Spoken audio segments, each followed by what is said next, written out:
В нижней части жилета расположены ленты. Продеваем первую ногу. Продеваем вторую ногу. Одеваем жилет.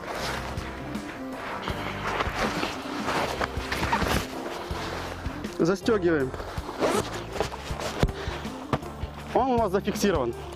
Всегда помните, двигаясь на маломерном судне, вы должны одевать спасательный жилет.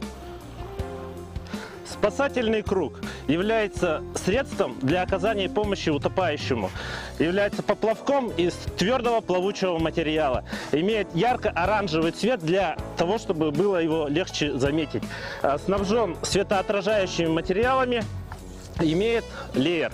Также спасательный круг может быть снабжен длинной веревкой для того, чтобы можно подтянуть пострадавшего к берегу либо к лодке. Итак, как же подавать спасательный круг? Необходимо схватить его одной рукой, сделать размах на вытянутую руку на уровне плеча и бросить пострадавшему так, чтобы круг упал сплошмя на расстоянии от 1 метра от пострадавшего. Надо бросать аккуратно, чтобы не попасть в пострадавшего. Также спасательным кругом могут воспользоваться несколько человек, держаться за ейлера друг напротив друга. В случае, если пострадавший один, ему необходимо закинуть руки так, чтобы руки были сверху спасательного круга, а круг был под мышками. Сейчас мы рассмотрим такой спасательный инвентарь, как Аникса Александрова. Это специальная веревка, так называемый линь. Длина его в среднем составляет около 15 метров. Состоит он в специальной нейлоновой ткани, которая не намокает и не тонет на воде. Предназначен для того, чтобы когда человек у нас попадает в неотложную ситуацию, им нужна необходимая помощь. У нас под рукой есть подобный конец. Мы его выкидываем человеку. Человек хватается за эту веревку, и мы можем его подтянуть. Есть специалисты, которые следят за безопасностью и помогают людям, попавшим в беду. Эти люди называются спасателями. Если вы увидели в воде человека, который барахтается, вытягивает руки, голова его погружается под воду, значит человек тонет, и ему нужна помощь. Сразу же позвоните спасателям, попросите прохожих, взрослых людей, чтобы вам помогли. Если никого нет рядом, и вы можете оценить свои силы в том, что сможете помочь этому человеку и умеете плавать при этом, бросаетесь в воду, постарайтесь подплыть человеку сзади. Если это не получается, можете поднырнуть под него.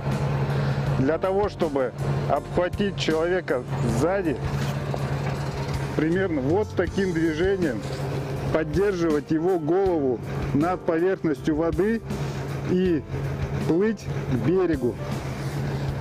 Первым делом, после того, как мы вытащили пострадавшего из воды, нужно вызвать скорую и приступить к доврачебной помощи пострадавшему. Мы проверяем дыхание и проверяем пульс. Если дыхание отсутствует, нам надо приступить к сердечно-легочной реанимации.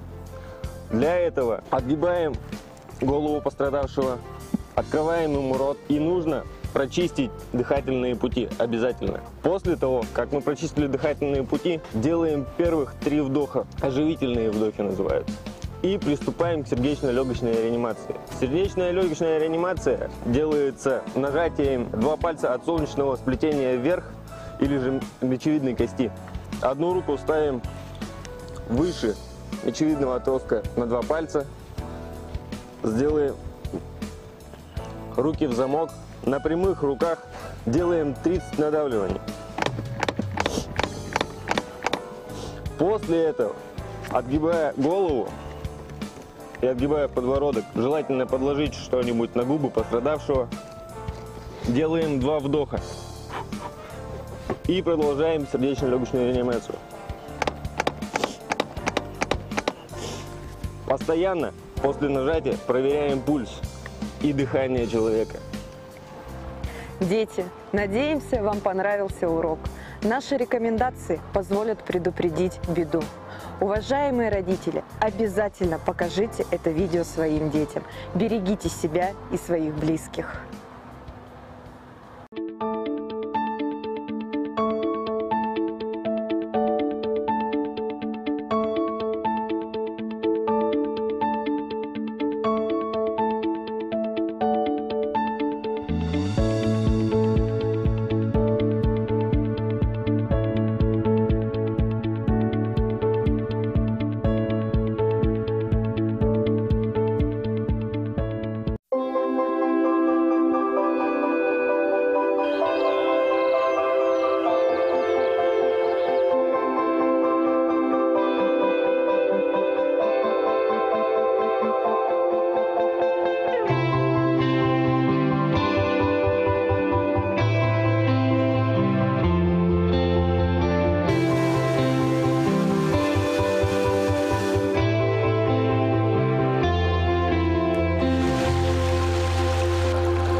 Есть определенная уже даже, может быть, успокоенность, что вот сейчас все, мы уже на пике, и сейчас наплата, и сейчас болезнь начнет снижаться. Но для того, чтобы это реально происходило, нам необходимо все-таки вот эти дни очень четко придерживаться всех норм социального дистанцирования и тех ограничительных мер, которые сейчас прописаны.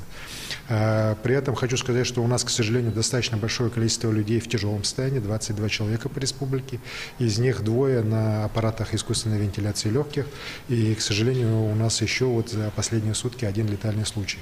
Вот. И всего их у нас уже 15 окончательно подтвержденных случаев смерти людей от коронавирусной инфекции. К сожалению, практически все они – это наше старшее поколение, людям, которым за 65 лет с разными сопутствующими хроническими заболеваниями. Если говорить по другим районам, то в целом у нас такие горячие точки остаются такими же, как и прежде. Это у нас в первую очередь Намский район, где у нас 104 заболевших по 10 населенным пунктам района. Это у нас Меган-Кангаласский район, Алданский, где подавляющее большинство заболевших. Это работники промышленных предприятий, работающие вахтовым образом. Вот. Но по всем ним принимаются меры оперативными штабами на местах, лечение идет нормально. Мы уверены, что эти очаги тоже в ближайшее время уже начнут локализовываться и показывать уже снижение количества заболевших. В целом, еще раз хочу сказать, что всем надо вот эти дни очень четко соблюдать все меры ограничительного характера. По Российской Федерации у нас ситуация сейчас неплохая. Мы видим, что количество заболевших у нас в республике стабильно, и сейчас коэффициент распространения инфекции, который должен быть меньше единицы, у нас в республике 0,8. И это уже держится последние 5 дней. Это, если говорить по Российской Федерации, 12-й показатель в стране, хороший результат. И если такая ситуация будет продолжаться до конца недели, если мы будем видеть не увеличение, а снижение количества заболевающих в сутки, то, конечно же, ряд уже ограничительных мер, начиная с 14 числа, можно будет снимать. Спасибо. Спасибо большое.